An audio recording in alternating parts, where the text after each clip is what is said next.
Sooner Nation, Thunder Nation, There we go. are back, and this is the Just Okay Sports Podcast.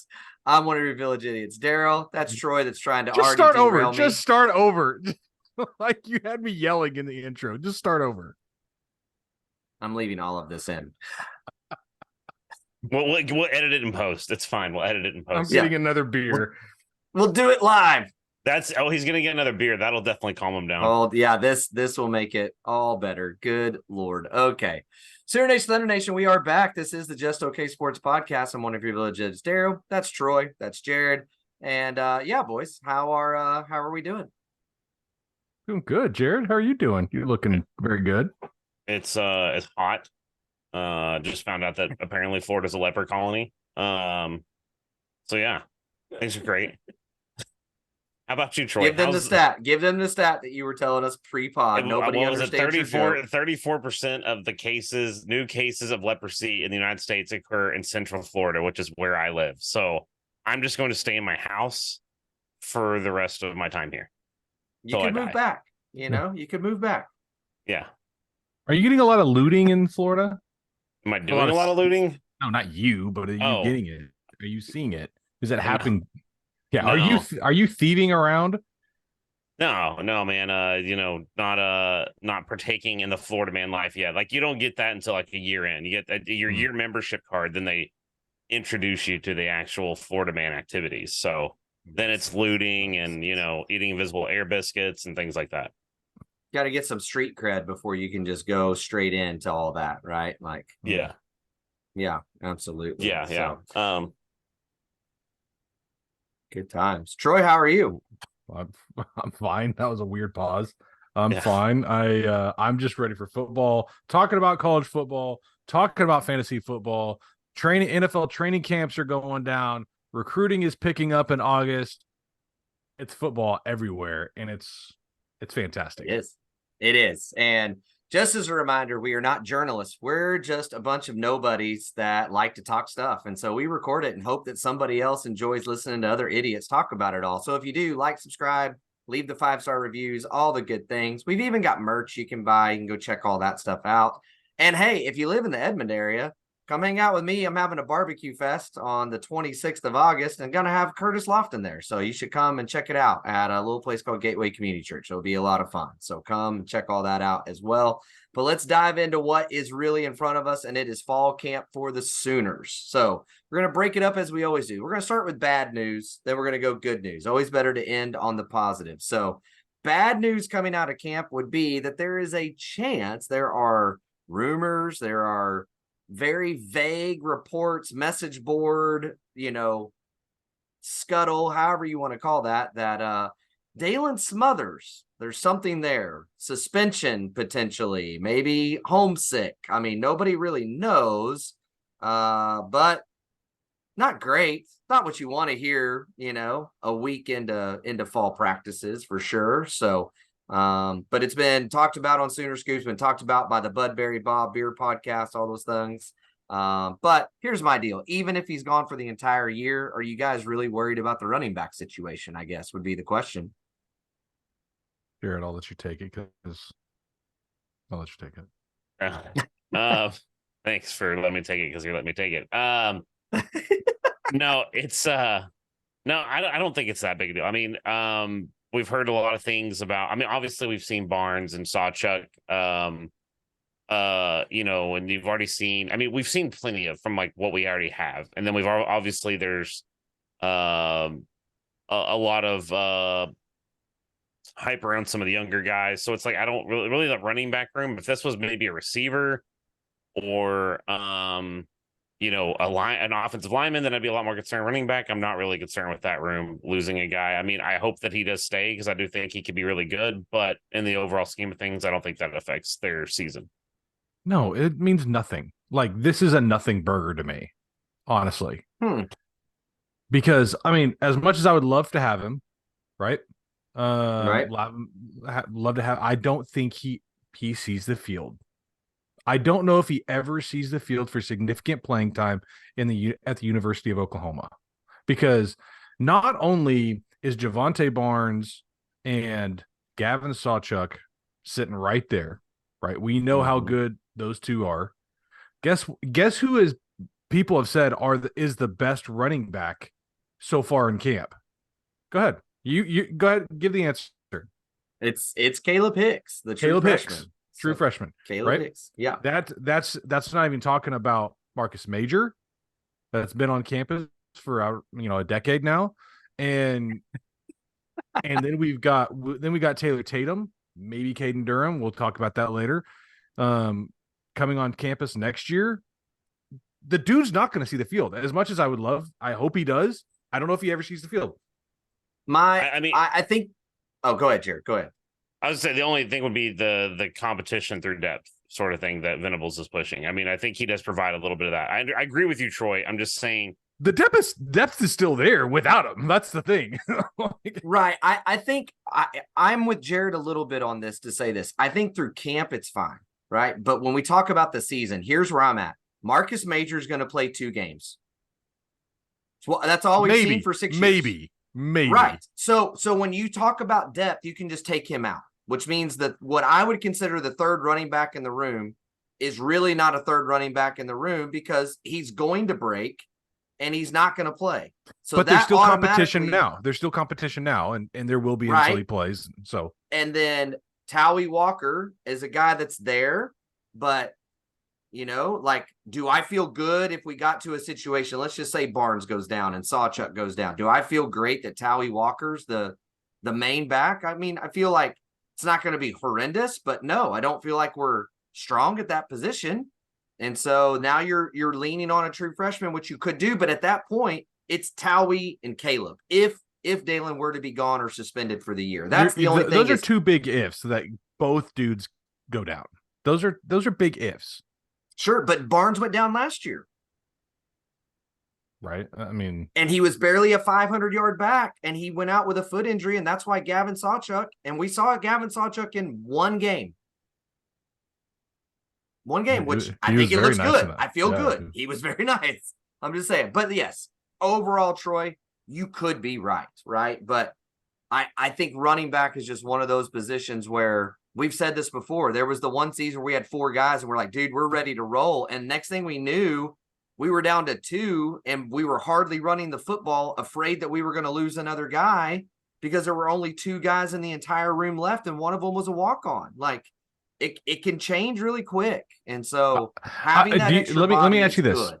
Well, I know I don't want to get on a tangent on the running backs, but I know that Marcus Major has health concerns. Always has, probably will continue. That being said, when he participates on the field and he looks healthy, he's so good. He's very good. Mm-hmm. So right now, what it sounds like from camp, they got 4 number ones. They would trust in a spot. They got 4 guys they would trust in a spot from camp right now. Yeah, that's depth. That is depth. That is. I would agree with that. Here's my. Let me get to where I'm in the middle here. I don't think it's a nothing burger because I think as far as the season goes, I'm kind of with you, Troy. It doesn't really mean a whole lot. Like the significance of it meaning a lot. This season is barely anything, if at all, right? But it's in the next few years when you're going to have some of these guys are going to be leaving. You might have Barnes and Sawchuk may leave early for the NFL or Hicks or whatever. You're going to need more and more depth to keep going forward if he's going to stay on campus. That's going to provide in the next 2 or 3 seasons. Sure. You're also assuming that DeMarco can't pull who he wants from the transfer portal or from JUCO or something like that. And DeMarco, I trust at this point. Let's be honest. Well, but I think what also I mean though is that I think the mentality shift, at least from what I've seen, with when you start looking at the roster and the changes that Venables and the entire staff are starting to make, is we used to see guys that come into Lincoln that were a depth guy. We'd be like, that's a depth guy. Like it's like he's a guy that's serviceable. That is what it is, right? Now it's like you're bringing in guys that can like you're bringing in a new guy that's already at a position that's deep that can also compete. You know what I'm saying? Like he's wanting that quality at every single depth of the depth chart, right? So it's not just let's just get a guy at a JUCO that doesn't have a whole lot of offers, so we have a running back. Like, he's going to want quality.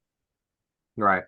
And I mean, again, it's all a what if scenario for sure. And, obviously in a good season, Marcus Major, with not being the feature guy, maybe last the whole season. And it is a non-issue, but it could be in the long run. The other bad news coming out of the camp, so we can keep moving, is our Mason Thomas was in a boot this week. So again, it does not seem to be serious. There's nothing coming out of that. There's no information being put out there that this is a major deal. At the same time, this is a true sophomore who's finally put on the weight he needs to be a good defensive end in a deep defensive end room.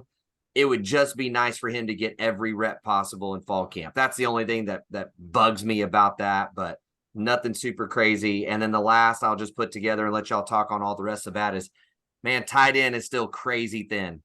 It is, I mean, Caden Helms still hurt. Sounds like even Llewellyn is not just full go yet. And so it really is Stogner, Blake Smith, and Cade McIntyre, a true freshman who's really weight-wise not there at the tight end position. So bigger concern, thoughts on all the negative news of camp there, Troy? I am the glass half full and so just let the things play out. Like, I get you need some depth there at tight end and everything to compete at camp and all that stuff, but we kind of assume, and I think everybody does, that Stogner's going to be the dude. This year. And it's just depth is all you're looking for. Honestly, the tight end position, even if everybody was healthy, right? The tight end position feels like the position from last year. They don't have that super competitive depth there yet, but hopefully it's coming. But just let it play. Let it play out. It sucks about R. Mason, but let it go. I still think you and I discussed this earlier the week. He might be penciled in as a starter. Maybe. He's good. I mean, they really like what he's got there. He's definitely going to be a starter for this team in the coming future. That's sooner rather than later, I think, for sure. Jared, any concern there or any thoughts on Mason or the tight end situation? I mean, the R. Mason Thomas thing, I don't, we've seen this in fall camp. I mean, they're going to put a kid, if he, stubbed his toe in the morning, they might have him in a boot for a day or two. I mean, that's how it is in fall camp, though. You want them to be at 110% going into the first game, right? So anything that might be a slight worry, they're going to treat as way more major of a thing, right? If we were in the midseason, then it'd probably be something more to talk about. The tight end does concern me. I really think it's something people are sleeping on, because we already know that Lebby likes to utilize the tight end when he can, and he likes to run some of those bigger packages. And right now, I don't know how he's going to be able to do that effectively without getting a little bit of reinforcement, or somebody, like you said, somebody showing up or just filling in a need that we don't, or filling that need that we just don't see that's going to do it to that level yet. But like Troy said, it's also kind of a wait and see. So I would even say that maybe I would say that the tight end position even would be maybe slightly better than it was last year. Like, not much, but I feel like maybe it's a little bit better.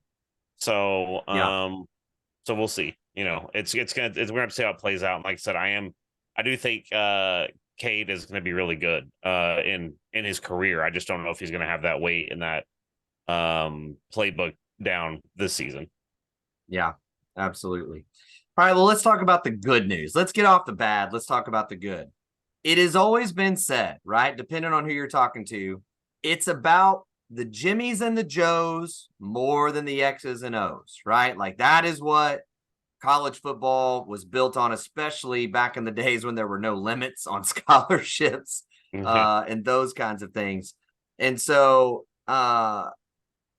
if that's true, I'm just curious, as you've seen photos, as you watch the videos of the drills, and granted, we're not getting to see a ton, right? We're seeing little flashes here and there, but based on what you're seeing, how much better out of what you've seen is this team this year? so far? How hype are you? I guess I should say. From I think we all agree they're going to be better. I think that's just duh, right? Like that's for sure. But like I get more and more hyped every day that I see these camp videos because this roster, it's nuts how different it looks. It is nuts how different it looks. Troy, you're about to lose your mind. So just what? What? Go. No. I'm letting you go. Like I will. I don't know if I can speak to this because I'm at hype level like 11 at the moment. Because here's the thing: when you see these training videos, when you see these camp videos, they're so much bigger this year. They're so much faster. They look stronger. I'm like, how do we even get 6 wins last year? But here's the other thing. I don't think we're going to be in that as many close games this year. I really don't. Right. Last year was very much a mirror year to the year prior. Very, in my opinion, very much a mirror year. It was on the bizarro end where we lost all the close games, and the year prior to that, we won all the close games, right? So it's like the same year happened. We just were on the other side of that coin each game when it happened. This coming year, I think we are that much better. I'm not going to give a prediction yet on the schedule and all that stuff, but man, I don't think we're going to be in that many close games. Not as many as we were last year. I'll say that. Which, by the way, actually reminds me, Daryl, we do need to get Troy to update if he wants to update his picks from the spring and all that. But yes, we do. But Troy, to piggyback off kind of what you said, I do think it's gonna be a different year. I think that this team looks one, like I said, what's got me even hyped is the physicality we see in practice, right? Like it just looks more intense to me. And it looks like there's guys that are making a lot more contact and they're making them just go a little bit harder than I think we saw before. And then like you said, the guys are just bigger. Like you see them and like you see guys that are a linebacker and they look like they could have been a lineman before. You know, I mean, just the size of them is insane. So yeah, I think there's gonna be, and you're gonna have to have that going into the SEC, right? I mean, so I think this year, especially being in the Big 12, I think it could be a really good year. Which, by the way, did you guys see? I don't know, remember who tweeted, but somebody tweeted out like the comparisons between this year and the 2000 year. Yes, where it was like a second year head coach and lefty quarterback in his second year and all those sorts of things. I thought that was, I mean, it's one of those dumb things, but I just thought it was interesting. But yeah, I think it's going to be a good year. I think it looks, I mean, I'm hyped. I'm ready to see somebody just like, I feel like we're starting to see like where we're going to have like every game, we're going to see somebody that's just going to like absolutely just murder somebody. Like, you know what I mean? Like it felt like with under Lincoln, it was like, yeah, about every like third or fourth game, you would see somebody just get their, just like absolutely like lay the wood on somebody. And outside of that, there wasn't a lot. I feel like we're getting closer to where you're going to see guys that are just physically imposing. Well, I think the thing for me that stood out is like, and I want to be careful. I think Billy Bowman's going to have a great year. Okay. I think he's going to play really well. And I think he's going to be a standout. He looks odd in all the tapes because he is small. He is like 5'9", 5'10". And yet when you see a picture of this dude walking around the street, he is freaking swole like crazy. And yet standing next to Pearson, standing next to Peyton Bowen, standing next to true freshman Peyton Bowen, he looks tiny. Stinking Gentry Williams towers both in stature and his height over Billy Bowman. And like Billy Bowman was the crown jewel of defensive backs that came in under Lincoln, right? Like he was as highly rated as anybody. So that's what's just, I'm starting to like peek over the edge of just diving all in on being on 11 with Troy. So, well, and to add to that, and here's the other reason that gets me very, very excited. Daryl, you and I talked about this earlier in the week. It's the depth.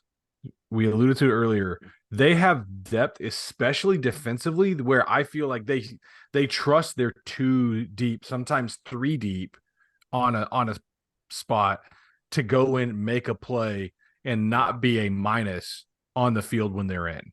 But Right? It's one of those things, like, to me, when I look at this team, it's like the opposite of the Lincoln era teams where you had to put up 60 points so you could win by a touchdown, right? Like, it's like this team, it's like you may only need to put up 14 points to win a game, right? Like, the defense. I will make a bet all day long against that one. I know what my point being is that the defense looks very much a lot deeper. It looks a lot bigger. It looks a lot more physical. I don't think they're going to be to that level yet. I'm not saying that, but I'm saying the defense looks far more imposing than the offense. All right. Let me ask you this. Yeah. Mr. Reinigers, what do you think we average points per game, opponents' points per game this coming year? Opponent points per game? Year? That's the question. Over the course of the whole season, huh? Uh-huh. Do you know what it was last year, Troy? I don't. Do you have the stat real quick? Let me look it up. You look it up while I give it. I want to say it was like 102, as close to that, something like that. Wait, 102. Wait, what? Oh, 100 rank. Okay. I thought you No, I was saying 102, like 102 points a game we were giving up. Oh, yeah. Oh, probably fair. That's called sarcasm, Daryl. Sarcasm. Yes, oh my gosh. He's gonna write it down in his notebook so he can keep studying. He's gonna reference back to it later on. Yeah. How do I do this again? Yeah, you're gonna next podcast, you're gonna see him and he goes, yeah, so that guy's was checks notes, sarcasm. Here's what's really funny. You ready for this? It was 30 points per game is what we gave up last year. Where was that nationally? That was 90th. So not good is the answer. Do you want points? Okay, so Troy, do you want points for? But here, can I tell you what's funny? Yes. We averaged just over 35 points a game last year. Yes. Isn't that crazy? Okay. To go 6 and 7, averaging more than the opponent is wild. Well, you also played who was that But everybody North Arizona State and put up 70 points, whatever. Anyway, you also averaged 35, putting up a goose egg against Texas. Let's go. I'm gonna say, oh boy, Troy might even get mad at me as much sunshine as I am on this one. I'm gonna go, we're gonna average 14.5 points a game. Bet right now, please. I will bet you anything, Jared. What do you want? I don't know. I don't know. How about this? A digital Steam second game. ZL. He wants a second $60 digital Steam game. $60 okay. So the end of the season. Whoever I will take the over on that. You take that and the under. We call it good. You know what? I'll even give you 17. I'll put it at 17. 17 points. Okay. Daryl, you might want to take note of this. Okay. Putting it in the all right, deal, right? Deal. Yeah, deal right now. But can I give you my reasoning? Can I give you my reasoning? Absolutely. I can't wait to hear this. Okay. Wow. Troy's actually mad at me for being sunshine. No, I'm not being mad. I'm going to get a free video game in December. Troy's gone over to the dark side. Yeah. Okay, so here's my reasoning. Points is ridiculous. Well, go ahead. Hang on. You have to look at the schedule, right? I know this. Okay, go ahead. You go ahead. The non-conference schedule, for one, is pretty laughably bad this year, right? So you shouldn't be giving up a lot of points to your non-conference. It's very much an OSU Cowboy schedule. Yeah. The Big 12 is down this year. OU is playing, I don't remember what the stat is, but basically we're playing the preseason rankings, obviously, which don't mean a ton, but we're playing all of the bottom teams. We're not playing any of the top ranked teams in the Big 12. And even when you really look, when you go down the list of teams that we're playing in the Big 12, a lot of them they've had a lot of turnover on offense. They've had a lot of turnover just in general. So it's I think OU is actually in a really good spot to defensively shine. And I've been saying this since last season during the off season. This is a second year under Venables in his notoriously difficult system. You're finally getting some guys that I think are going to be able to be leaders in that locker room, which you didn't have last year because the leaders were still trying to figure it out, right? And I even think you could look at guys like Danny Stutzman, just as one example. There's plenty of others on the roster that I think have showed a leap in maturity. It looks like like a leap in leadership, and I think that's going to pay dividends. But I think a lot of it comes just down to the schedule. I don't think they have a strong schedule this year. Their strength of schedule is really bad this year. I hear you. Valid points, but going from 30 to 14. Okay, the bet is set at 17. 17 and under, you win. Yes, I put 17. Over 17, I win. I'm even giving you 3 more points there, but you said 14, so I'm going to stick on that for a moment. 14 points. 14 points. Do you know what led the country last year? 11. That is incorrect. Last year was 12 and a half. So you're not far off by Illinois. Okay, Illinois. Then Georgia was at 12.8. So essentially, you're saying with our speed up offense, again, like how fast we play offense, which I think will scale back a little bit this year, but we shall see. That points per game is going to go from 30 to 14. 30 to 14. Mm-hmm. I think we'll cut it in half, yeah. I agree with you. We got better players everywhere. This is a win-win situation for me because from what you're saying, if we are averaging 14 points giving up as a defense, we shouldn't lose a freaking game until the playoffs. If we are averaging 14 points, we shouldn't lose a freaking game until the playoffs. I mean, like, I think a lot of it's you're going to look at. I could totally see us basically giving up in our non-conference. I could see us just giving up a total of like 2 touchdowns. Like when you look at the non-conference, like we shouldn't let any of those teams score. I want to make another bet. I'm not. That's not an actual like bet of any sort. I'm just saying the non-conference is terrible. The schedule is terrible. I understand what you're saying. I also think if we were in the SEC, my statement would be different because I think the quality of play there is a whole different level than the Big 12. The problem with that premise is a couple things though. One, yes, SMU's better than anybody's wanting to give credit. We should still win that game, but SMU is you can't just go sleepwalking into that game and come out unscathed. This team needs to play that game. And if they dominate those teams like they're saying they're going to be putting their 3rd and 4th string in at the back end of the game.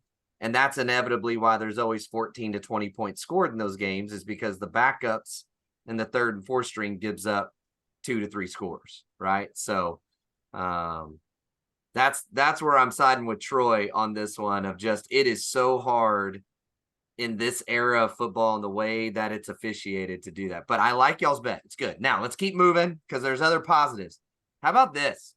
And we've seen this from Big 12 Media Days as well, but I thought this was big. DG had his little post-practice interview the other day and just talking through how's it going, yada, yada. And it was, I would say to some degree, unprompted. And him acknowledging and saying, here is where I need to be better. And these are my goals for camp. And it was things like, I have to be better at making a play on 3rd and 4th down. I have to be better putting the ball where it needs to be when guys are wide open down the field. And we have those shots there. And again, that may not seem like a big deal, but it's also very easy to go which by the way, do y'all realize if he just throws for 20, I think it's 21 or 2,400 yards this year, he's top 10 all time passing yardage in college football. He's going to do it. As long as he stays healthy, he'll do that. Easy. Yeah. And what I'm saying, a guy with those stats could easily go to that interview and be like, we're just working on getting better, right? Or, we're working on just making the offense click. The coach speak generic. But I loved, and maybe I'm making too big of a deal, but I love that he's putting his short. Here's where I failed. It's on the table, and I have to be better, and that's what I'm working on. I love that, and I think that's a big thing this team needs. Jared, yes or no? Yeah, no, I mean, I agree with you. I think he's another guy that I think's taken a step in leadership, and I think it pays to be aware, right? Like to be self-aware of your shortcomings, especially. I think I would even argue at the quarterback position, that's where you have to be the most, the most aware, right? So I think that's something that could really, hopefully elevate his game. Like I actually hope he stays healthy, and and I want him to climb that list. But I mean, I think that's something that's I think it's the best thing he could have done. Yeah. Troy? That's all we said all throughout last year, and we said it all throughout off season. He's aware of it. Love to see a dude supposed to be one of your leaders, a dude that is aware of his shortcomings, and he's getting better at not just everything, but where he's weakest at. So moving forward, let's go, Dylan. And then just a couple of notes too on the end that I think are good. We had heard at the beginning of training camp that RSJ was going to be limited because he had shoulder surgery, kind of midway through the spring. But he is full go outside of tackling, which I think is a great thing for him because they said he was taking a massive leap in the spring. And so for him, while he's not able to tackle, to be able to do every other drill that they're out there doing, including even some 7-on-7 and just not tackle, is massive for his development and will be massive for this safety room. So I thought that was huge. Little interesting note that came out through the Gabe and Teddy Lehman podcast, Oklahoma Breakdown. Ethan Downs down 20 pounds. I found that rather interesting. Yeah, that kind of caught my attention a little bit, to say that you could noticeably see that he's a lot slimmer. My take on that is simply this. I said it last year. He is a stiff player. He does not have great fluidity in his movements. And I think coming down 20 pounds will give him a little more burst off the edge to try to help him get on the field and make some plays. I think he was too heavy last year, combined with being stiff already, just limited him. That's my take on it, my thought on it. Maybe y'all are the same, or maybe it's even not that big of a deal. It's almost interesting because we actually said that we thought they may try to add weight to him and make him an inside, like slide inside. So that is a little bit interesting. But I mean, like I said, if they're going to buy into him being a D end, then maybe that's what he's going to need. Yeah, could be good.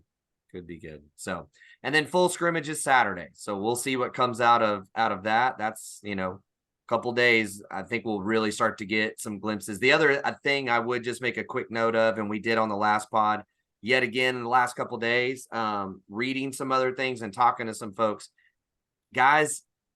I know we haven't seen it in a game, and I know his spring game was terrible. I know, but Jaden Gibson is, I think, starting to figure it out.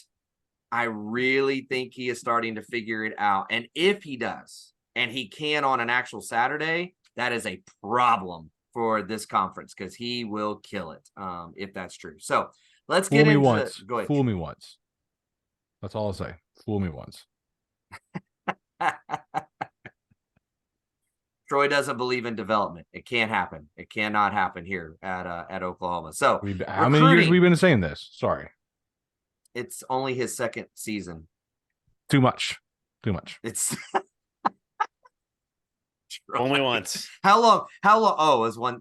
That's right. He's a true sophomore. Crap. All right. Moving on. Hey, a couple of commits that we did not get to mention last week, because they happened in the midst of everything, and one kind of off the radar.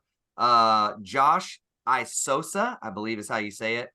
Interior offensive lineman, 3-star, OK prep from Edmond Santa Fe, commits to OU. From all accounts and purposes, this is a very good get. This is a guy that's coming on late in his career. And I think just has a very honest opinion of himself and seems to be really good. I did not get a chance to talk to some of my guys I know on the Santa Fe staff about him, but Bergen Kaiser is an interesting one because most people don't know anything about him. He committed to Oklahoma, but he's committed as a preferred walk-on. Now, you immediately hear that and say, why are we even talking about a preferred walk-on the podcast? Well, He had a full ride scholarship offered at Oklahoma State and a few other D1 schools as well. He is a 3-star prospect. So I reached out to some guys I know in the Edmond area that coach around the area and said, hey, what do you know about this guy? What can you tell me? Check this out. He entered high school. Okay. He entered high school as a quarterback, played his first season and a half as a quarterback, and basically just kept getting bigger and stronger to the point that they moved him to D-line. And he just continues to inflate. Now, it may be nothing, but this sounds like a guy who physically is just developing late. And by the way, the other guy the guy I talked to also said, if they will try him at tight end, I think he could be an absolute superstar at tight end. But the reality is, at Edmond Santa Fe, their need for him is at defensive line, and that's where they play him. I'm just saying, on the offensive side, there was a guy once that went into college as a quarterback, turned into a defensive end, and is still in the NFL today as one of the best left or right tackles in all of the NFL, and Lane Johnson. Lane Johnson went all the way into his high school years as a quarterback. I don't know, man. I'm just saying, I think you ought to keep your eyes on that one. I think they're both really big. They're both right here in our backyard in Edmond. Matter of fact, I was at Edmond's practice tonight getting to take a little watch, and I did stand right next to Mr. Bergen Kaiser. He's a large human being. I'll just say that. It was a very, very large human being, and if he'd have been mad at me, I'd have been very intimidated, to say the least. So there's that. Commits coming up. We talked about this a little bit last week, but give you the updates. Caden Durham. This one is still a war. It is going back and forth between LSU. I have no idea. I still have to say that I think LSU's the lean, but there's a lot of people saying that they think OU's closed it back up, right? Noweri, we all know the story there. It's Mizzou and OU. If you saw the guy tonight faking yet again another future cast profile and trying to get everybody upset about that, that was not real. I still believe that OU's in the lead here based on everything I can figure out, but we'll see what happens, man. This one's going to be tricky. And then Stone at the end of the month. Nigel Smith is at the end of the month. Dominic McKinley has not set a date, but did say he's getting very close, and he thinks he is close to his finish line. And by the way, Okoye's, on McKinley, yes. A lot more smoke is coming out about him and OU. A lot more smoke recently. And you heard it here first, you 13 followers. Daryl's been preaching this for weeks and weeks now, honestly. Well over a month. I've been saying if I was a future caster on Rivals or any of those, but my crystal ball would be for McKinley to OU. Now, may not end up that way, but guys, what is your thought? What do you think about what's going on with these guys and how it's going to end up as we move through these commitments with these guys? Jared, how about you? Yeah, I mean, it's going to be hard to say. I mean, one thing we haven't really talked about, because there's a lot of, trying to get these guys in the boat, sort of, so to speak, a little bit, but it's like, you're going to have to hold on to them. So as while I'm hyped to see them commit to OU, it's going to be a battle. Like, the recruitment's going to be just as hot the whole season. And I even really had the realization, I think the better this class gets, the more imperative it is that they have a really, really good season. Mm-hmm. Like, yeah, I mean, I think to a level that people aren't realizing. Like, I think if they somehow land every guy, it's like, you really need to be like where you're on the cusp of the playoff, like, to really keep every one of those guys committed. You know what I mean? Like, we were talking before about, like, in the spring and even the summer a little bit about, oh, you get 8-9 wins and you're fine. It's like, you get all these guys, and it's like, I'm telling you, you need 11 wins is what you need to keep them in. Maybe so. Troy, what do you think about what Jared just said? Yeah, and just how do you feel like this go? What do you think about Caden Durham and I think Noweri are the two biggest question marks probably on that list? I think that August is going to be a really nice month. I'm not saying we're going to get every single one. But I mean, you're not wrong, Jared. We've got to stay the course.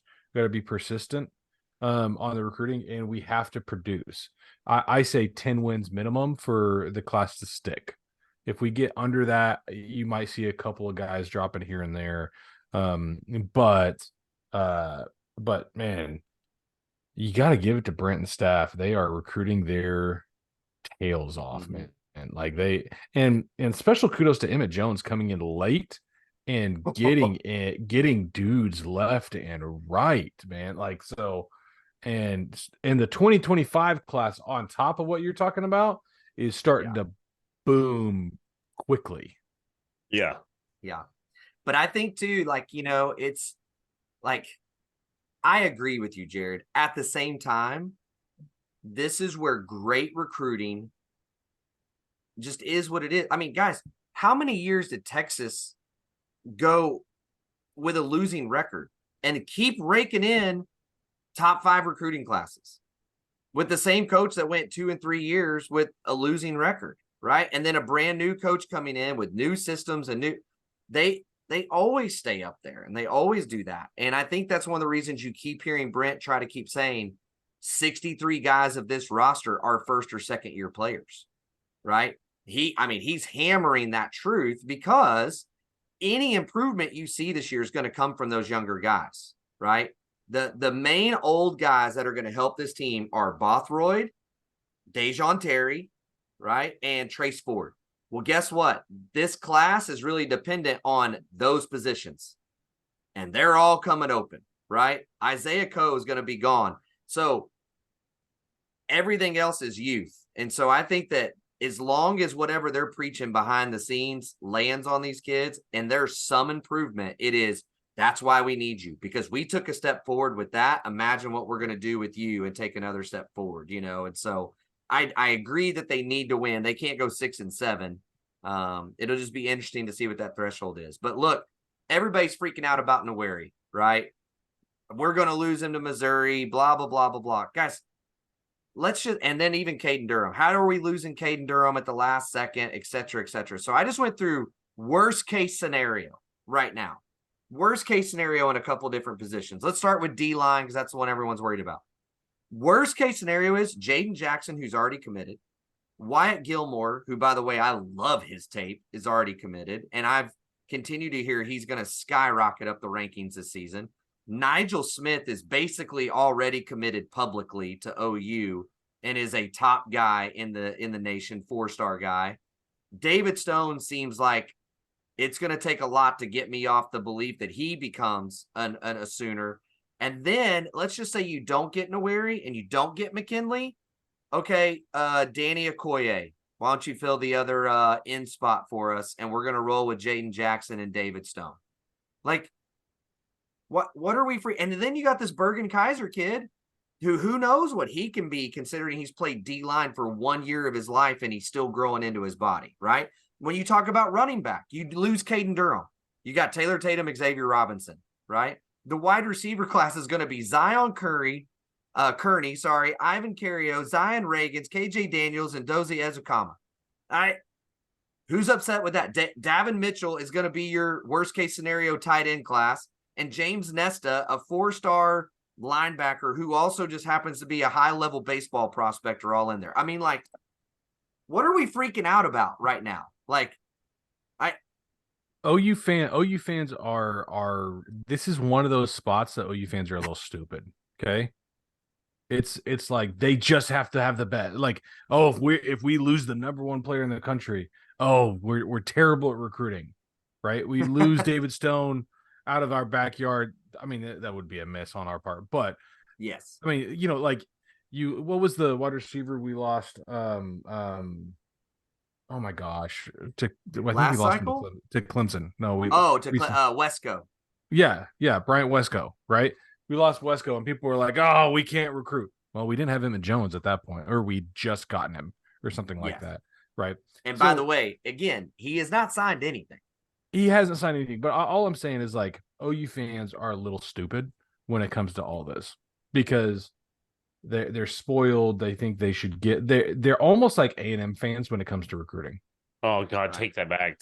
Dude, you tell me I'm wrong tholl. You tell me I'm wrong. I hate that you're fans right. are so unrealistic. But hold on. I'm going to tweak that to save you, Troy.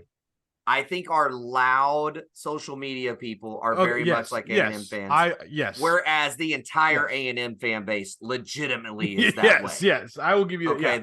there's the difference. Like, and we've said this, and I've always been a proponent because this irks me more than anything, and I know it's like become a meme, especially on the Discord and all that sort of stuff about 3-star you and all this stuff. And I'm like, guys, gosh, yeah. I'm not saying that you don't want to go get blue chip guys that are 5-star, 4-star, whatever. That's great. I'm not going to be the guy that's going to argue that.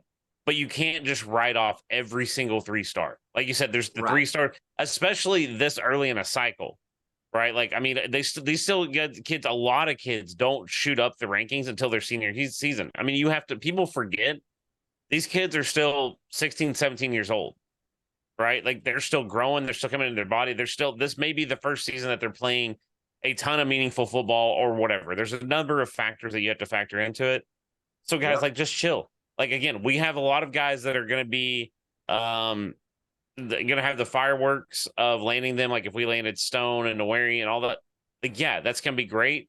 But there's going to be plenty of 3-stars that are going to be able to come in and have a chance. So, like, we all just need to chill out. Like, this class is already shaping up to be really, really good. And like Troy was already saying, the 25 classes too. We're not going to land everybody. It just is what it is. Yeah, it is here. And here's the other thing when it comes to recruiting. Have we done the class calculator? Where do we end up if we get the guys we think we're going to get? Not saying we're going to get everybody, like Nickens and Stone and Nowari. Where do we end up? It's in the 5 to 6. If we got everybody, if we got Stone, if we got Nowari, Nigel Durham, Smith, Nigel, if you get all that, McKinley. I think you're right in. I think you're in the 4 to 6 range, depending on what happens with a couple other places. I think you're right there. I think the reality is in that 5 to 6. Like, I think that is a true where we could and a big part. Remember, this is a class that we are not getting a big time quarterback in. And if you really go through the classes that really land at the top, they generally have at least one of those top 10, top 7 kind of quarterbacks. And while I like Hawkins a lot, he's just not rated that high. He's like in that 12 to 15 range, maybe even lower now on the quarterback scale. I think he's a good prospect, but he's not a Caleb Williams. He is not a Spencer Rattler that really bumps that, that rating up there. And so again, guys, just listen to here's a great stat that I heard today. You ready for this? He's 36 on the quarterback rankings, by the way, on 247. Wow. Yeah. So the last 2 recruiting cycles, the camps really did not help him. The Elite 11 really did not help him. Here's the comparison. I heard this today with USC and Oregon, the last 2 recruiting classes that they have had. Okay. Oregon has brought in offensive line and defensive line 17 4-star and 5-star linemen on offense and defense. You have any idea how many USC has brought in? 1.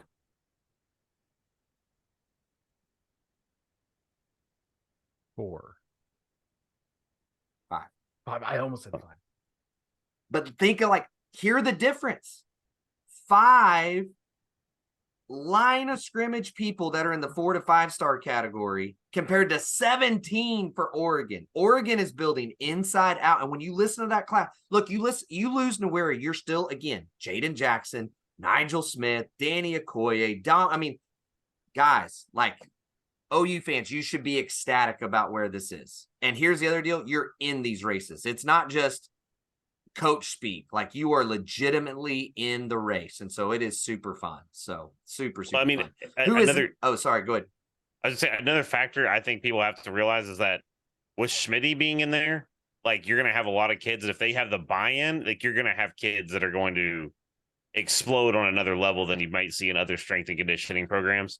So I think, there's a lot Venables is building the way he wants to build. He's not stupid. He's getting a lot of guys that are going to be weight room warriors that could end up turning themselves from a 3-star into what would have been a 5-star just by being with Smitty.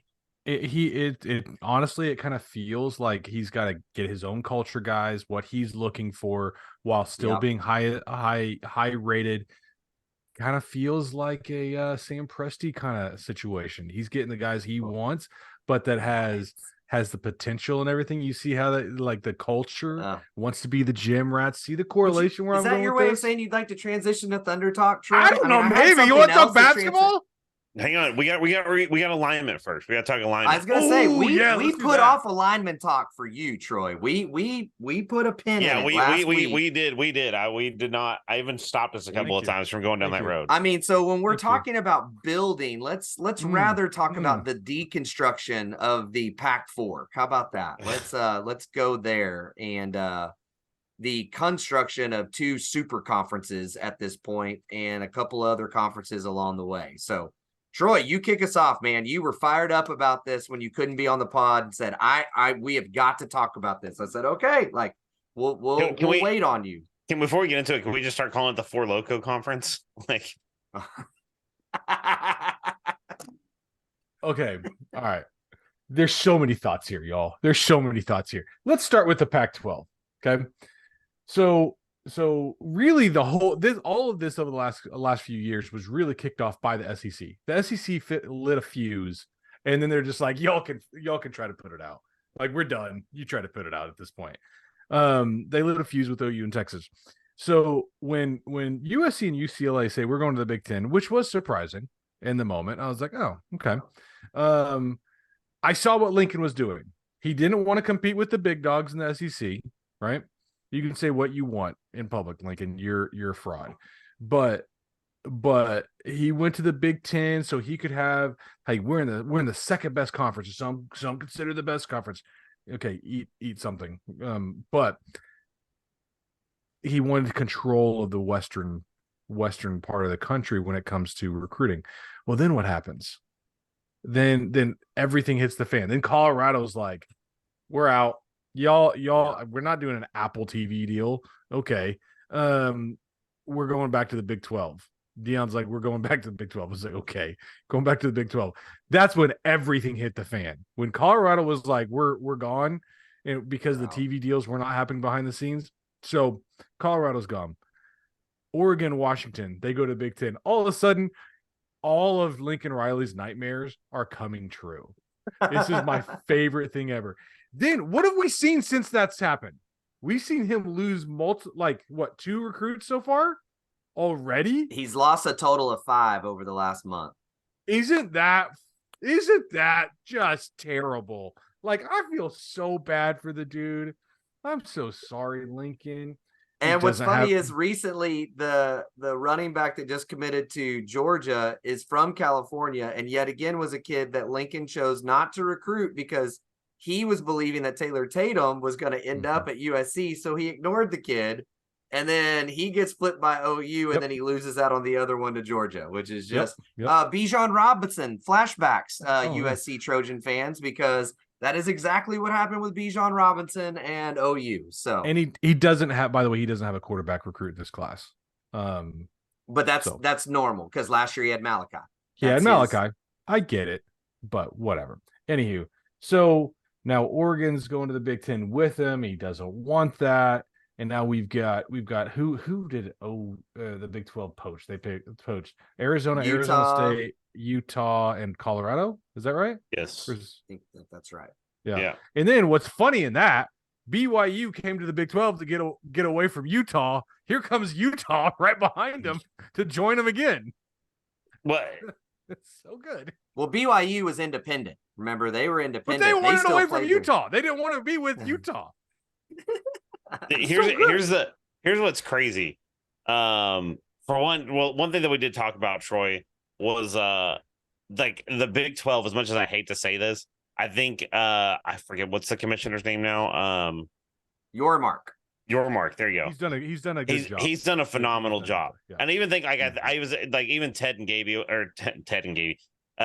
Gabe said that Stave said that basically they're almost annoyed at how well he's handling things and how much he's doing, because like we're leaving and he's actually doing a lot of the things that OU wanted to do or OU and Texas wanted them to do.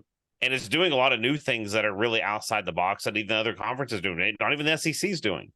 But it's really interesting to see that. But the interesting thing too is, like you said, I think USC and UCLA thought, okay, well, we're going to run the West Coast. because we're going to be in a big time conference, or we're going to be away from Oregon. And it's like you said, that's all fallen on their face now. I mean, even Washington is a team that every once in a while can throw a good recruiting class and go snag some kids and have a good football team. So you got that. Also, have you guys seen, I don't know if anything's come of it. I saw this like yesterday and I meant to send it to y'all, that there's rumors now that Florida State and Clemson may be in talks to go to either the Big Ten or the SEC. Mm-hmm. Yeah, the problem is just the buyout. The buyout is going to be the issue. But, Florida State's apparently talking about getting in with whoever is funding the Live Tour, the Saudi company over there, and doing some investment thing to help pay for all. There's some crazy stuff going down right now. But look, man, this is what drives me nuts. It's been fun to watch. I agree, Troy. That clip, I sent y'all that clip of Lincoln being asked after practice the other day about the impact of Oregon and the recruiting, and the way that he just kind of threw a big pout party, afterwards, and said, no, we just, we're fine. We just gotta, this or that. That's been fun. And I'm excited about the SEC. I mean, I'm hoping that next season I can go to the Grove. That's one of I'm hoping I can pull that off, right? But I grew up on the Big 12. Like, I can't get past that. This also all ticks me off that if you could have hired your Mark 2 years earlier, that not only are OU and Texas still in the Big 12, but Utah coming in with OU and Texas would have been a great addition to the Big 12. And at that point, there may have been ways to operate, especially way back when the ACC signed a terrible contract deal for their TV to get Clemson and FSU and Miami and some others to bolster the East Coast with West Virginia. And now it's all just gone. The what could have been, and I have spent years saying that, yes, the SEC is the best conference. They are not everything they claim they are. And now I got to be a part of this stupid SEC chant conference, which I will never chant that, but it's all coming, and that part just drives me nuts to see. But anyway, I agree. But can we talk about the crazies in the world? I see a lot of OSU, Oklahoma State fans saying, like, look at the conference now. We're probably the second best conference. Y'all are crazy. You're not. The gap between 3 and 2 is much bigger than 2 and 1. I'm sorry, it's huge. I will. The one thing I would concede is that the conference definitely looks much better now. Sure. Oh, yeah. I mean, it's definitely it's gained a lot of ground, but I do agree with you. It's still a chasm. Who is the between best the two. team? Like the new Big 12 in 2024. Who's the best program? What is the best program? Utah. Not in the last 15 years. No, but I think Utah is on like a very high upswing. I think they've got a lot of we'll see what happens after. I mean, I get you, Troy. After Cam Rising, let's see what happens. And it may not be, but I think that they're a very good program. I think out after that, let's see what happens this year, because I think a dark horse this year is Tech. And if Tech does what I think they're capable of doing this year, which is be in that top 3 or 4 of the conference, then OSU's on a downtrend. I don't disagree. If it wasn't for that, historically, OSU historically is the best program over the last 15 to 20 years in the conference. Yes. Even with the new teams, they're still the best program. On the rise, I'm with you. Tech, Utah, like they're on the rise. But historically, it's Oklahoma State. And what you're saying, and I'm going to go back to what I was talking about. What you're saying, Oklahoma State fans, is that your conference is good as let's just take the Big Ten. Let's just take the Big Ten. I'm not even like the ACC is still better than you, by the way. But let's talk about the Big Ten. You have no team that can rival Ohio State, Michigan, easy. Nope. You have no team that can rival Penn State, easy. You have no team that can rival USC, easy. Like, there's 4 teams that are so far ahead of you on prestige and program, it's not even close. Right. Not even close. Yeah. Right. Well, and here's Wisconsin too, by the way. Wisconsin as well.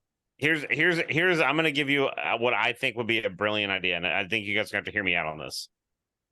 Big 12, I know this would be probably a leap, and I don't know how they'd pull it off, but if they could go get Notre Dame.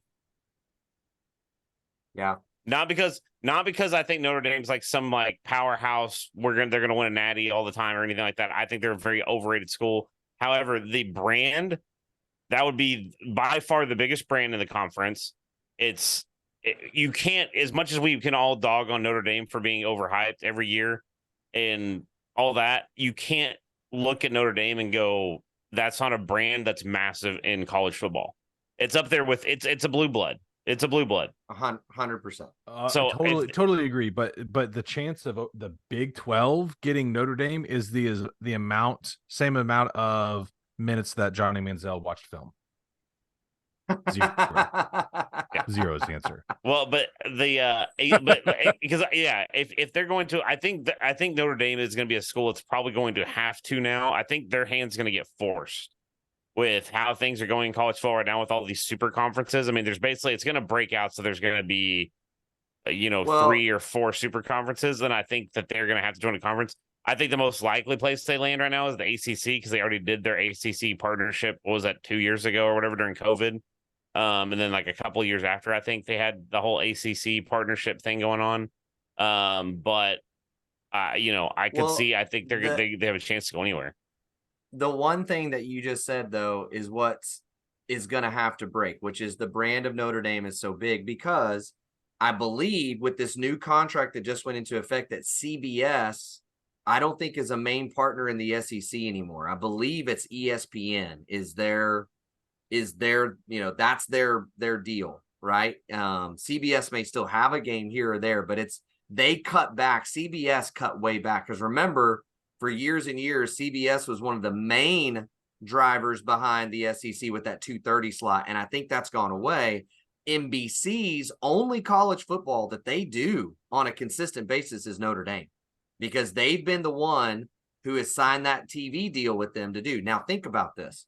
I believe that the SEC payout is going to be somewhere around $60 million a team, right? Because their TV contract that they signed was billions of dollars, right?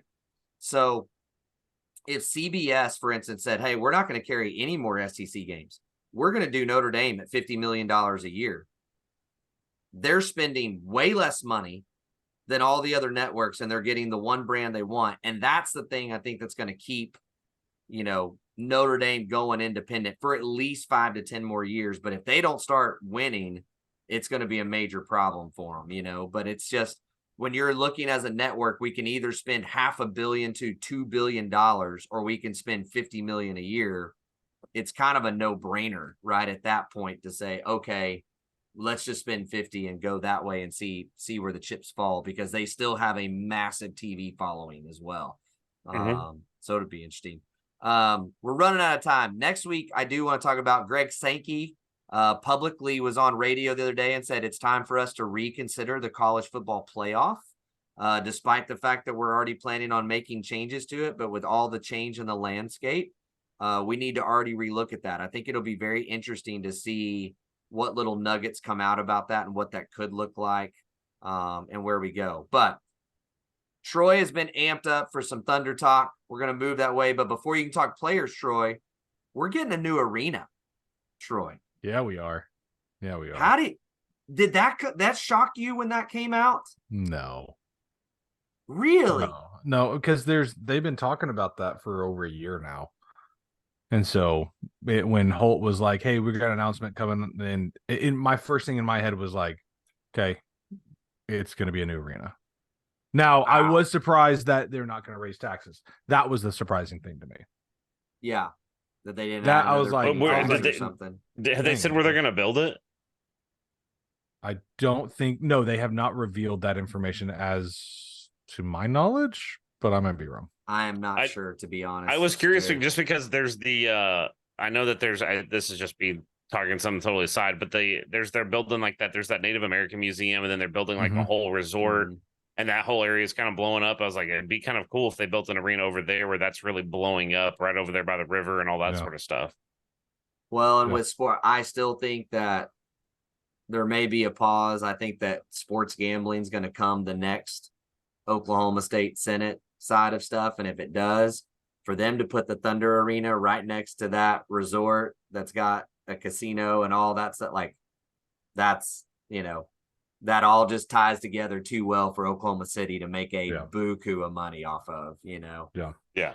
But I was shocked. I mean, all that to say, Troy, I knew they had been talking about it at some point, but I thought it was more going to be, in 5 to 10, and it was way more like, no, we're getting on it. Like this is coming sooner rather than later, and that's what shocked me was just, I mean, it's coming eventually, but the other side, man, is like, I'm just so freaking grateful for a mayor and a city and the ownership, because the ownership has already said they're ponying up a bunch of money.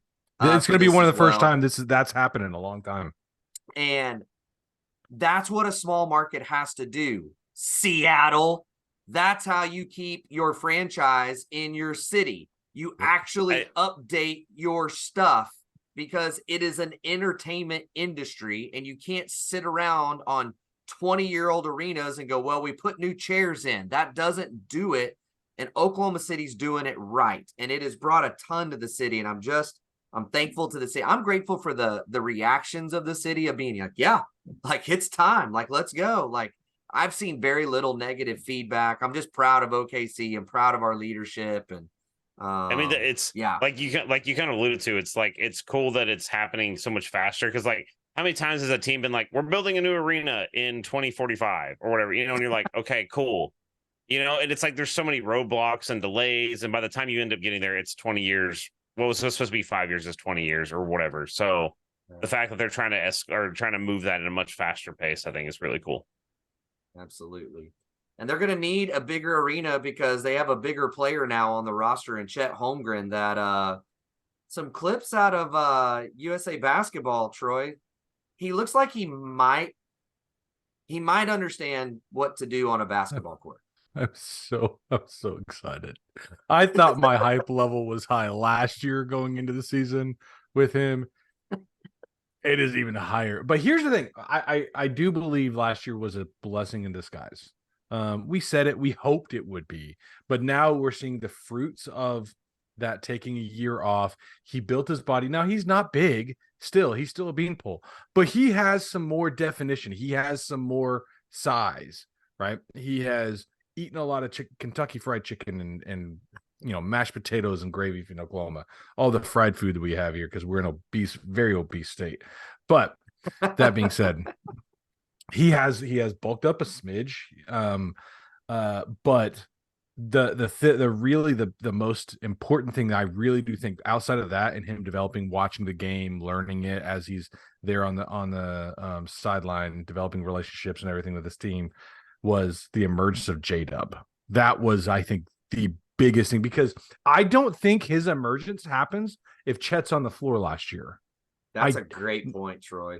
And so I think it does, but not to the degree of it is now. And you even see like one half of Summer League. He was planning on playing Summer League. He played for one half, dominated like they were all children. And they were like, Presti and Dagnall was like, nah, we're good. You're too good. You don't need to be out there. So like he played one half in Summer League. So Chet also looked, the more Summer League went, the more he dominated in Summer League. Yeah. Especially defensively. I mean, we have said over and over and over, and I will continue harping on this. What we missed last year at we were the weakest on was defensive rebounding and rim protection. At the least amount of what he brings is that defensive rebounding and rim protection. That's what he brings at the very minimum of what we get from Chet. He's strengthening the weakest part of the team last year. Exactly. Yep. On top of that, we still have the timeline. And Daryl, you said something at the beginning. Okay. You said something before we started recording. Like, where are we in the timeline? Is this the end of the timeline? Or is it the middle of the timeline? Is it the peak of the timeline? We're still at the beginning of the timeline. We are still at the beginning of we're in the quarter of the timeline. I'm just going to tell you that right now. We haven't beginning or quarter. You're giving me two different answers. It's the same that's thing. Why I'm so confused. It's still the beginning if you're in the first half. So it's still at the beginning of the timeline. We're on the rise. Okay. You can laugh all you want, you D-bag. Golly. You're doing this on purpose. I get it. Hey, you're telling me I'm confused. You're like, we're right at the beginning. We haven't even, we're a quarter of the way into the I want to get to my point about Shea. Okay. Shea had a game today. Do you know what he did today? It started slow. I didn't see the end. Oh, they lost. They only scored 81 points. He had 38 of those 81 points. He had 38 of those 81 points.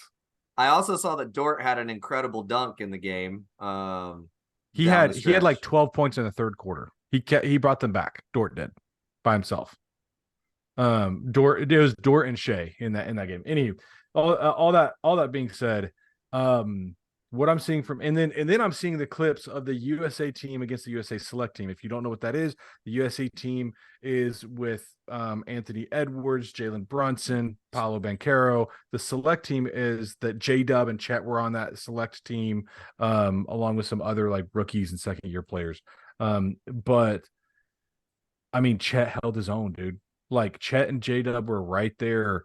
They were holding their own with some of the best players in the freaking world. I am starting to question my thinking on how high this team could go now. Troy, let me read something to you that you sent me just to get you even more gushing.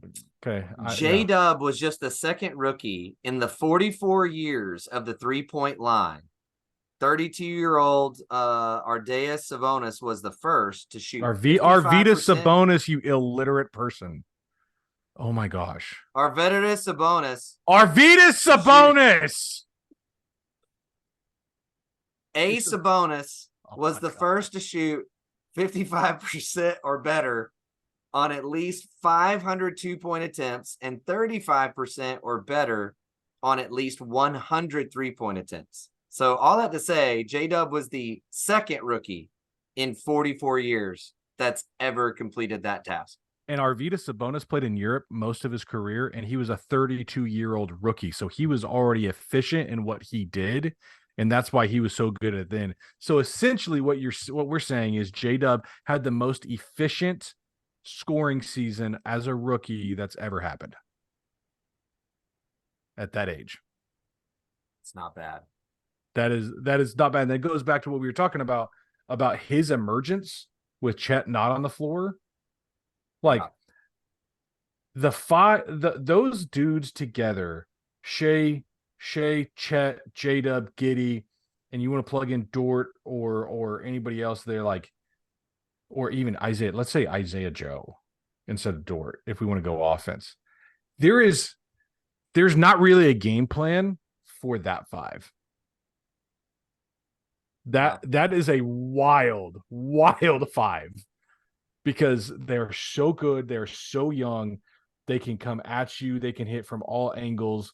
They're not missing anything. The weakest part of that five would probably be either Chet's ability to put it on the deck or Giddey's 3-point efficiency. Like those are the two. That five is going to be so lethal. Their plus minus is going to be so good. Yeah, I can't wait.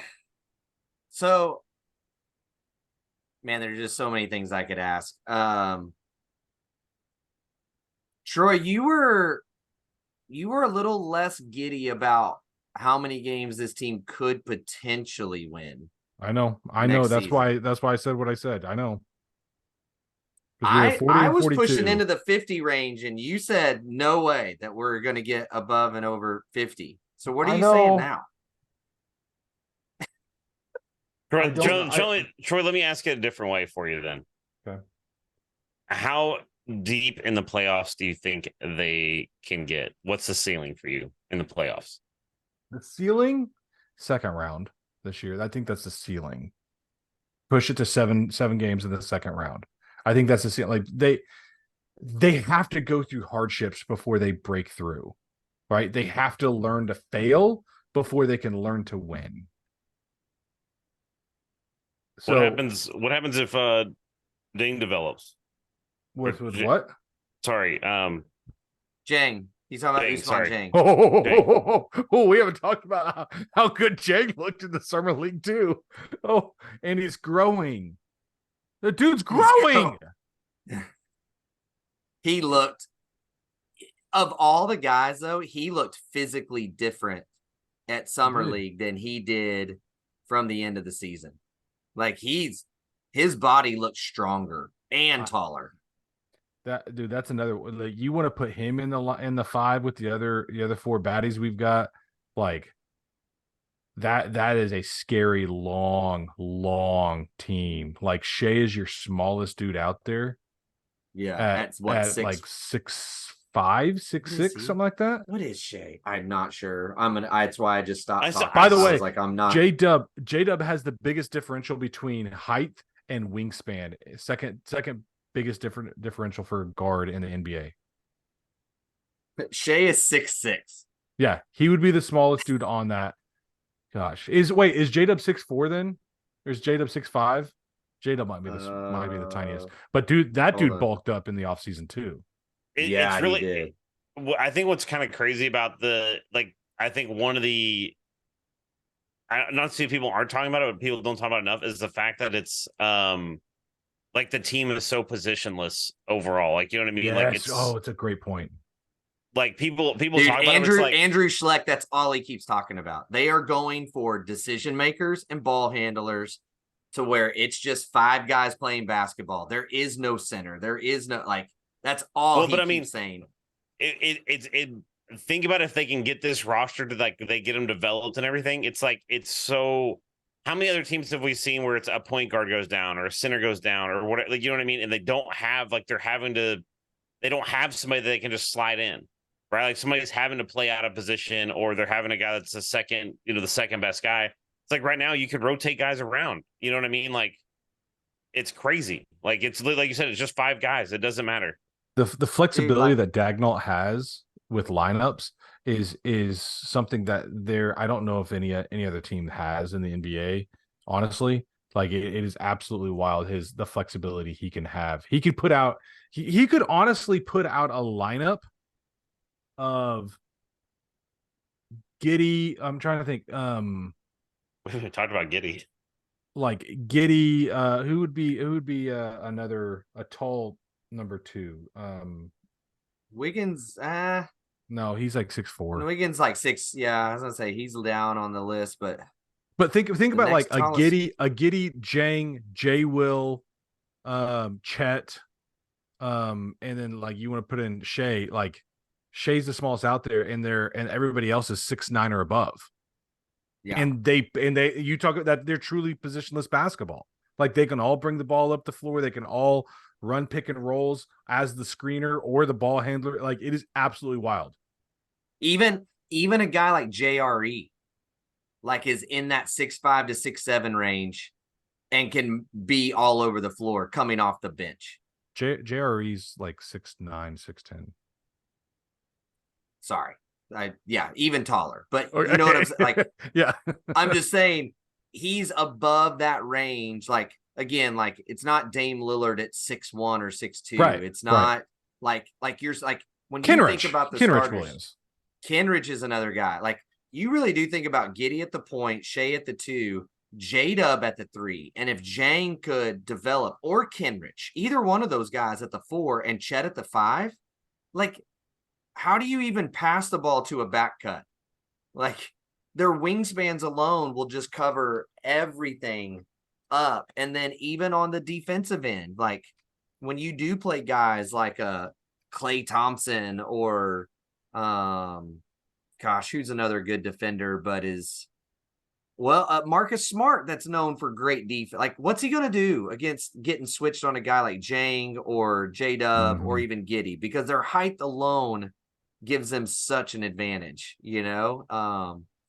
And they're all good defensively. They're not superstars at that lineup, but they're good defensively. It's going to be fascinating to see how it goes. Troy, is this fair to say too?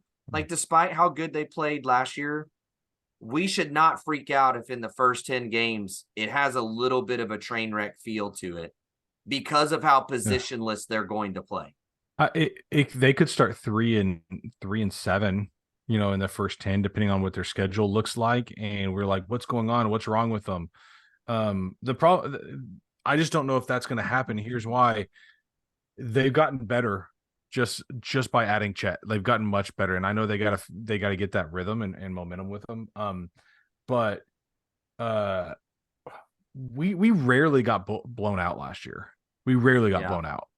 And so we didn't make that many changes to the roster to say like, oh, this change means like we're probably going to get blown out from the Warriors or the Nugs or something like that here and there. That's not going to change. We've added dudes to the mix. It's been supplements, not like subtractions, then supplements. Like we didn't lose anybody. And we haven't even talked about Wallace in all this conversation, who we all like as well, in case on Oh, Wallace. dude, there's other. We haven't talked about Wallace. We haven't talked about Keontae Johnson. We barely touched on Isaiah Joe, Lou Dort, who had a nice game for Team Canada. We didn't talk about Vasily Micic, who's coming over, the European, the Euro League. Keep forgetting. It's so crazy. There's so many dudes. Kenrich Williams, we barely touched on. We barely touched on Jay Will. Like, yeah, so much, so much. You know what else? That's the dude. The dude. Sorry, I'm thinking about the lineup. Giddey, Jang at the 2. Jang at the 2. Hold on. No, never mind. My mind just. No, you'd play J Dub at the 2 without. Hold on, I'm trying to think of our really, really tall lineup. It'd be like our tallest lineup would be like Giddey, Jang, Chet, Kenrich, Jay Will. Kenrich is only 6'6". So JRE. Jay Will. I mean, they're gonna play Poku before JRE. Guaranteed. Stop it. 110%. And I'm not trying to troll you right now. Like we have other friends, John Jester, that do troll you on this. Poku will 100% get playing time way over JRE. 110%. Poku is not even going to be on the final roster. 100%, 110% he will. Oh, that's a lunch bet. Lunch bet right now. He makes the 15. Lunch bet. Done. Yes. Done. All right. And it will be the best money I spend, even if I'm wrong. I will not even care to stand by the reality that Poku should not be on this roster. He will be. Oh my gosh! I'm not saying if he should. I'm not saying if he should or shouldn't. I'm saying he will be. Is Johnny Manziel. Troy, as we enter into our final segment of entertainment, how was the Manziel documentary? Because we haven't seen it. All right, y'all two haven't seen it. Jared, did you think that Manziel was a good person when he was going through his college things and at Cleveland? According to the advice of counsel, I refuse to answer this question. No, was not a big fan. Yeah. So as bad as we thought that person actually was, he's worse. He is worse than you could think of. For example, and I'm going to spoil some things because it was spoiled to me on Twitter. Still watch the documentary. Glad I did. His best friend made up the lie that his family was rich and they came from oil. They don't. That was a lie. Not kidding. Because they were making so much money flying all across the world with autograph signings and things like that. They were getting so much money. So they made up a lie. They said Johnny's family came from oil inheritance. They didn't. Every publication ran with it. The Cleveland Browns gave him an iPad that clocked how many hours he watched on film. 0.0 hours he watched film. He never watched film at A&M. He never watched film with Cleveland, and he didn't care. His philosophy was win or lose, we booze. Like he was the a-hole you all like that movies portray some of these athletes to be, right? He was that dude. He zero remorse, don't give a rat's a like he is a terrible human being. So question, because I don't care if it's what by the end of the documentary, does he say those were terrible years and I was a horrible human being and I need to change my life, or does it end with like that's just who he is? So it really is just like that's who he is. But at one point he does say, at what point is enough enough? He's like, I felt the emptiest whenever I was at my highest. But he never said I was sorry. He never said like I shouldn't have done it. Any of that. Wow. Dude, it is Wow. so in the like at the pro day, he got so wasted the night before. He lost his cleats. They had to bust into the A&M training facility to get some lineman cleats. And they had just signed a big Nike deal, but they had to wear the Adidas cleats at the pro day. It was a terrible move, right? And he got so drunk that with his teammates that he had zero wide receivers because they were so sick and hung over the next day. They didn't go to the pro day. They had his agent was running routes for him at his pro day. And he still wasn't hitting the agent when the agents weren't running hard. At the combine, 2 weeks prior to the combine, he did some drugs. And he called his agent. It was like, they're going to test me, aren't they? He goes, we were doing so well for like 2 months. You didn't do anything. Why'd you relapse? He's like, I'll be all right. I'll be all right. I'll just drink water. We'll get it out. They won't be able to find it. They were prepared to run a scheme of his dad has a heart condition. It had to go to the hospital. So we'd go over there, run some routes, and then he would have to leave early before the testing part. Oh my gosh. It is absolutely wild what he did. He didn't care. He was boozing. He was partying. Everything. Like he wanted all of the fame. He played football so he could do everything outside of football. Wow. Fascinating. He's a douchebag. So you're saying it's the other side of the coin of the quarterback documentary on Netflix. Yeah. Honestly, like he had all the tools, but like the quarterback documentary was so good. But it's funny because I don't think Mahomes was a partier. Kirk Cousins definitely wasn't, right? And also was Marcus Mariota. But Mahomes is the closest one to that in that documentary, right? Kind of is, but he still the dude puts in work. Like he puts in work. What's funny is I felt like watching that. I like Mahomes a lot more. I never hated Mahomes by any stretch, but I liked him a lot more. I hate his wife even more. I think she just got on my nerves. But I even told somebody I was like Kirk Cousins, dude. That guy is freaking it. The funniest part of the documentary to me, and it was like it wasn't meant to be funny, and it was just like a really small scene. But it's like he's out by the fire with his kids, and he leans over and he's stoking the fire, and he's like, "Oh man, I burned a hole in my favorite like pullover. Gosh darn it!" And like. Was just like the 1950s sitcom dad is what he sounded like. And I was like, bro, what is this guy? Like, he's so goofy. Dude, everybody on Twitter was like, all of a sudden was like, all right, I want Kirk Cousins to succeed after that documentary. Yes. The nicest dude in the world. Nicest dude in the world. Like, oh my gosh, That's awesome. He was awesome. He drove the old van. His what was his grandma's van or something? He drove that. He was like, yeah, I just liked it, and we bought it. I was like, bro, what is this? He's not even human, bro. I would run through a wall for that dude. Honestly, like for Mahomes and Kirk Cousins, two very different ways to lead, but I would run through a wall. Like if they were my leader, I'd run through a wall for both of them. Is it going to be it's going to be like, are they going to have multiple seasons? Kind of like, yes, because they're doing like the Full Swing, Drive to Survive. I think, dude, I'm totally on board with like this whole sports documentary. Oh, it's so good, isn't it? I want to give a shout out. I want to give a shout out to my one of my passion sports, the Formula One, for the one that kickstarted it with Drive to Survive. I'm just saying. Do I need to watch that? Do I need to watch that whole thing? It's really good. Okay. I'm going to say this as an F1 fan. If you have any interest in ever watching F1, which a lot of people that watch that show end up doing, after like season 3, it starts like the accuracy of how they betray things starts to get way more like we're like making this way more dramatic than it really was, sort of thing. But the first 3 seasons are phenomenal. Yeah. It's on the list to watch. I just haven't got to it yet. Yeah, it's really, really good.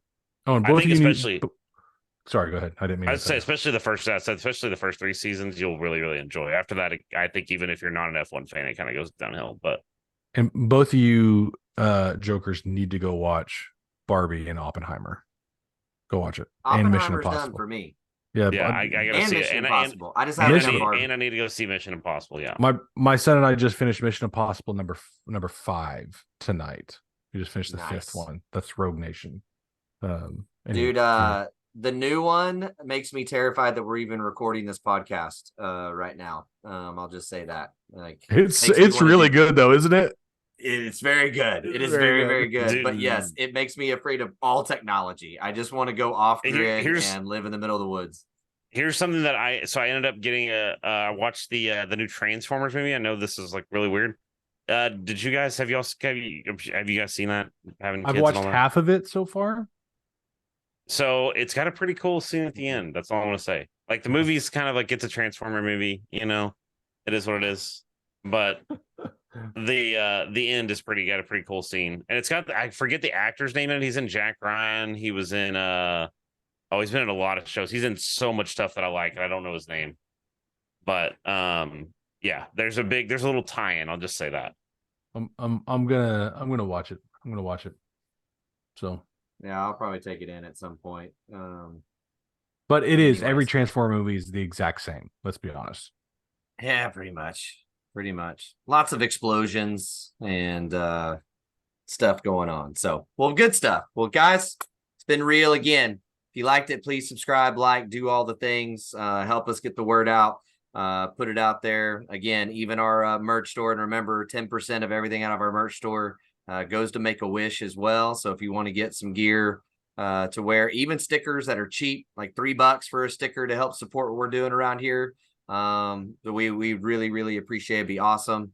Love to do it. And again, the 26th, week 0, no OU, no OSU. If you live in the Edmond area, come out, $10, and bring your best barbecue. If you got a good barbecue item, bring it, set on the table, and if you enter it, you're going to get a prize if it wins its category. We're going to have a chicken, pork, and beef category. Should be a lot of fun, so come and check that out, man. It'd be a cool time to hang out, and again, you get to meet Curtis Lofton. So anyways, we're having a great time. We hope you are too. I'm Daryl. That's Jared. That's Troy, and we will talk to you guys later. Bye, Baker.